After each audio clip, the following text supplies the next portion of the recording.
श्री वल्लभाधीश की जय, श्री गुसाई जी परम दयाल की जय, श्याम सुंदर श्री यमुने महाराणी की जय, શ્રી હરિરાય મહાપ્રભુ કી જય. આપણે યુગલ ગીત વિશે રસપાન કરીએ છીએ. તેમાં 8મો શ્લોક આવ્યો છે.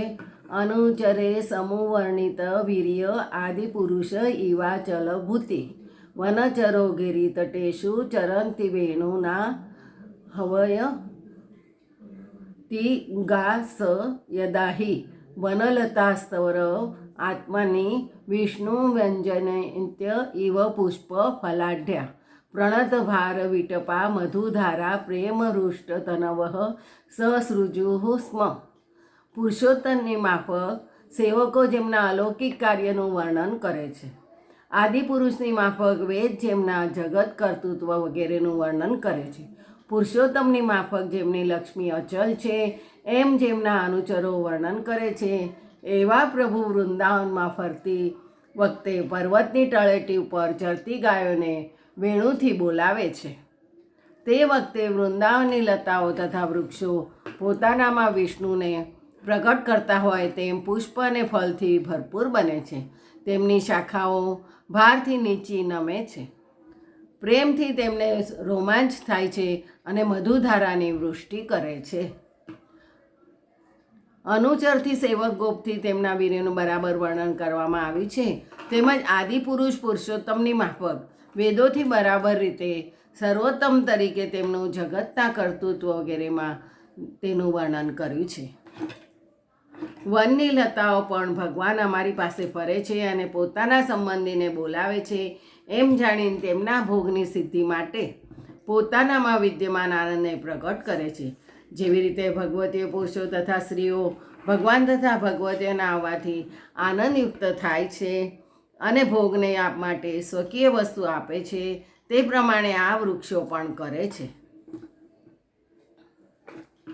જેમનું પરાક્રમ અનુચરોએ વર્ણવેલું હોય છે અને જેમની શોભા આદિપુરુષ પરમાત્માની પેઠે નિશ્ચળ રહે છે, એવા શ્રી કૃષ્ણ વનમાં વિચરતા વિચરતા વાંસળી વગાડીને જ્યારે પર્વતોના કિનારા ઉપર ચરતી ગાયોને બોલાવે છે ત્યારે પુષ્પ તથા ફૂલથી યુક્ત એવી અને એના ભાર વડે ઝૂકી ગયેલી શાખાઓવાળી લતાઓ વૃક્ષો પોતાના વિશે પ્રકાશી રહેલા શ્રી કૃષ્ણ ભગવાનને સૂચવતા હોય તેમ પ્રેમથી રોમાંચિત શરીરવાળા બનીને મધની ધારાઓને વરસાવવા માંડે છે.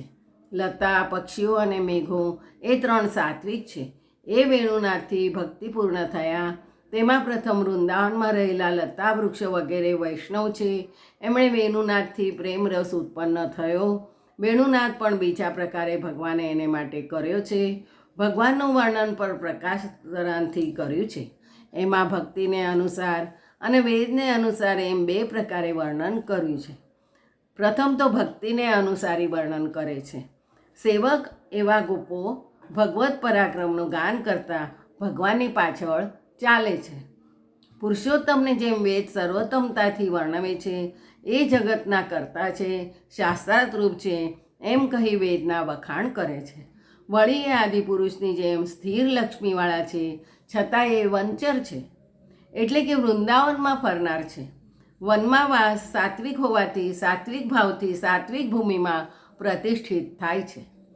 પર્વતના છેવટના ભાગમાં ફરતી એટલે વિષમ ભૂમિમાં ફરતી ગાયને સમભૂમિ ઉપર લાવવા માટે વેણુથી બોલાવે છે. લૌકિક ન હોવાથી એને વેણુ દ્વારા બોલાવે છે. લૌકિક ગોપાળો તો નામ લઈને બોલાવે છે. અહીં તો ગાયો અને ગોપાળ અલૌકિક છે. તેથી વેણુ વગાડે છે ત્યારે ગાયો સમજી જાય છે અને ભગવાનની પાસે આવે છે. તેમ ભગવાનના વેણુમાં પોતાનું સ્વરૂપ પધરાવી વેણુ દ્વારા ગાયોમાં પેસી એમને ભગવત સમીપ જવાથી પ્રેરણા કરે છે. તેથી ગાયો દોડતી જલ્દી આવે છે. જો વેણુ દ્વારા ભગવાન એમાં ન પધારતા હોય તો વૃક્ષોમાં અકાલે ફળ પુષ્પ ન આવે, એમાંથી મધુધારા ન સ્ત્રવે. તેથી જ વેણુનાથનું એમને જ્ઞાન છે એ વાત સિદ્ધ થાય છે. તેથી વૃક્ષો, ગાયો વગેરેમાં પણ ભગવાન વેણુનાથ દ્વારા પ્રવેશ કરે છે. વનની લતાઓ જાણે છે કે ભગવાન અમારી પાસે ફરે છે, પોતાની ગાયોને બોલાવે છે, પણ તેમાં આનંદ ભગવતીને જેમ લતાઓ વૃક્ષો તે આનંદ વગર માગે ભગવાનને અર્પણ કરી દે છે. ધર્મ જંગમ ન હોવા છતાં અહીં વૃક્ષોએ ભગવાન પધારવાથી જંગમતા પ્રકટ કરી છે. એમાં આનંદાશ પણ અભિવ્યક્ત કર્યો છે. તેથી પોતાના સ્વરૂપમાં ભગવાન છે એમ બતાવવા લાગ્યા. પ્રથમ તો એમાં ક્રિયાશક્તિનો આવિર્ભાવ થયો, તેથી તેમાં પુષ્પો અને ફળો લાગી ગયા. ભગવત અર્થ હોવાથી સદા વધતા જ રહે છે, પણ ઘટતા નથી.